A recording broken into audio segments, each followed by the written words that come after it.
పుడపత్రి. పుడపత్రి అనే ఆకు ఒక 2-3 ఆకులు నమిలి ఊసేసిన తర్వాత 1 కిలో స్వీట్ తింటే తీపి అనేది ఉండదు. అంటే షుగర్ అనేది కంట్రోల్ తీపిని కట్ చేస్తుంది ఇది.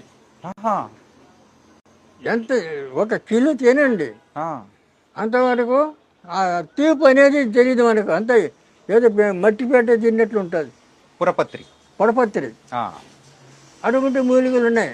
దాన్ని కూడా వాడతారు, అది కూడా వాడుకోవచ్చు. తర్వాత ఇంకా అనేక మూలికలు ఇలాంటివి చాలా ఉన్నాయి. కాబట్టి మీకు ఈజీగా ఈ దూసరాకు, ఈ అతిబల ఇవి వాడుకోవచ్చు. ఇవి వాడుకుంటే తర్వాత ఈ అతిబలలో కూడా ఒక ప్రత్యేకత ఉంది. అతిబల ఒక 7 మందం ఉండే కట్టెలన్నీ కొట్టి 1 అడుగు పొడవు పెట్టి